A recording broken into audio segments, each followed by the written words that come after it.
سوف نصنع اليوم ساعة ليست ديجيتال، بس ساعة لعقارب الدقائق والثواني.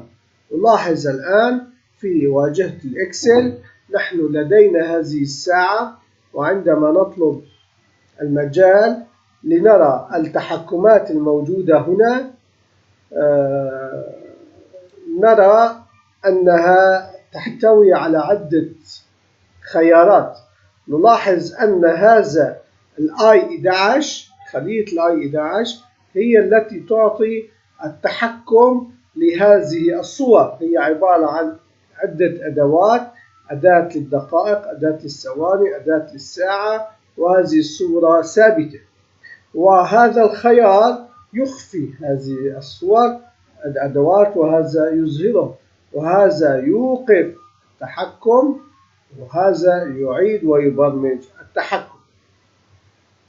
فإذا نحن اليوم سوف نتعلم كيف تمت برمجة هذه الصور.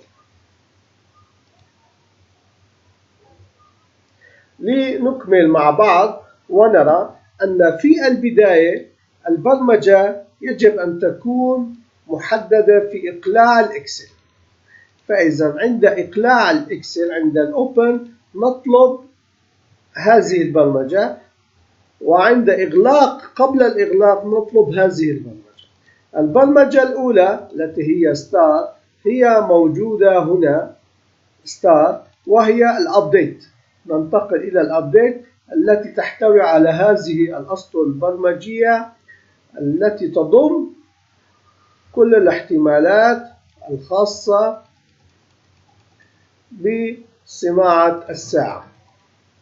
أما زر الستوب فهي موجودة هنا عندما نقول تجاوز جميع الأخطاء، ونقول on time next tick الأبديت كلوك false. فإذا أوقف البرمجة الموجودة في الأبديت. أما إشارة السهم هي عبارة عن إخفاء للصورة، صورة الساعة، وإخفاء للأوبجكت، إخفاء للأدوات. وهي تقول إذا كانت أولا يجب أن نكون نحن في ورقة العمل التي تسمى ساعة، وإذا كانت الأدوات الخاصة بالساعة القيمة تبعتها on يجب أن تصبح off ظاهرة أو غير ظاهرة، وغير ذلك يجب أن لا تظهر. فإذا كانت ظاهرة أو إذا كانت غير ظاهرة، إذا كانت موجودة فإذا تظهر، أو إذا لم تكن موجودة فإذا لا تظهر. إشارة الأوكي.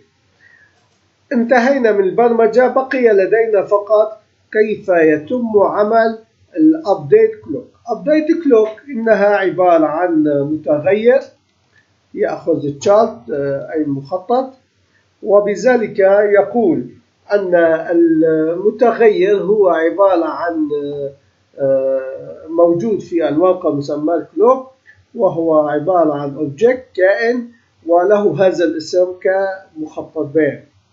ويقول إذا كان المخطط أو إذا كان المتغير له الخاصية الرؤية الفيزيبل مفعل، فإذا يجب أن يأخذ هذا المتغير هذه القيمة بI، وهي قيمة العلاقات الرياضية، وثم ندرج له قيمة متغير آخر، والمتغير S والمتغير X والمتغير V الذي هي عبارة عن مصفوفة. ولنبدأ ونقول أن المتغير G يأخذ ما هو موجود في GI10، ولنقول أن I11 قيمته فارغة، وبذلك ما هو موجود في المتغير G أخذ قيمة الساعة الحالية. وهنا تبدأ البرمجة الخاصة، هذه تبدأ البرمجة الخاصة في الساعة. أما هنا البرمجة الخاصة في الدقائق، هذه البرمجة خاصة في الدقائق، وهنا البرمجة الخاصة في الثواني. فإذا إنها ثلاث برامج متشابهة. نحن الآن أخذنا أن جيم تأخذ الرينج I10.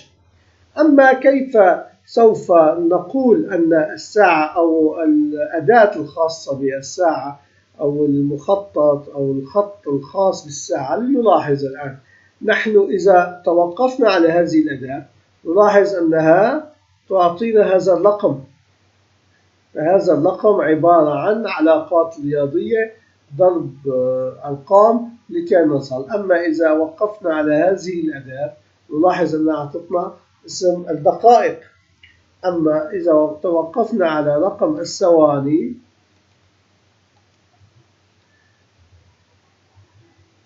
نقف على رقم الثواني نلاحظ أنها أخذت قيمة الثواني. وبذلك نعود ونلاحظ أن الساعة العقرب الخاص بالساعة يقول أن افتراضيا المتغير x1 يساوي 0 أو المتغير x2 يساوي 0.5 عملية الحركة وإحداثياتها والبي 1 والبي 2. أما الإكس 2 تعادل 0.5 ضرب الدالة ساين على أننا سوف نأخذ من الجي فقط الساعة وفقط الدقائق تجمع مع بعض وتقسم على 60، ثم الناتج يضرب بقوس 2 ضرب بي آي الرقم الثابت الذي تم وضعه تقسيم 12.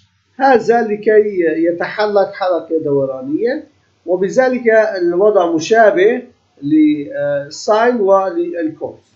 فإذا في هذه الحالة أيضا يؤخذ الساعة من الجيم. الجيم هي التي تتغير بكل لحظة، يؤخذ منها الساعة رقم الساعة يجمع مع رقم الدقائق ويقسم على 60. هذا بخصوص الساعة. وبذلك نقول أن الساعة تأخذ x كذا قيمة والv كذا قيمة. أما عندما نعالج موضوع الدقائق فإنها متشابهة تماما ما عدا أنها تأخذ ما هو 0.8 وتأخذ الساين الخاص بالدقائق وبالثواني. أما عندما نقف على برمجة الثواني نلاحظ أنها تأخذ 0.85 وتضرب الساين بفقط جيم الثواني ضرب 2 ضرب بي آي تقسيم 60. فإذا هذه الثلاث احتمالات، ثلاث عقارب التي تتغير حسب تموضع الجيم التي تأخذ تاريخ الحالة. ثم البرمجة الأخيرة الموجودة أن this code book هذا الملف وهذه الورقة تفعل ما استنتج من البرمجة، وبذلك نلاحظ أن التغيير يصبح فوريا، ويقال أن الناو التاريخ الحالي time value تستدرك في كل ثانية. فإذا سوف يتم تحريك الشاشة في كل ثانية، وبذلك يعطى أمر application on time next trick update clock. تنتهي ميزة الأبديت وننتهي نحن أيضا من البرمجة الخاصة بهذا السطل المفيد جدا والذي هو يعتبر جديد في شرحنا له. لم نتطرق إلى هذه الأمور لأنها جدا وضعها خاص.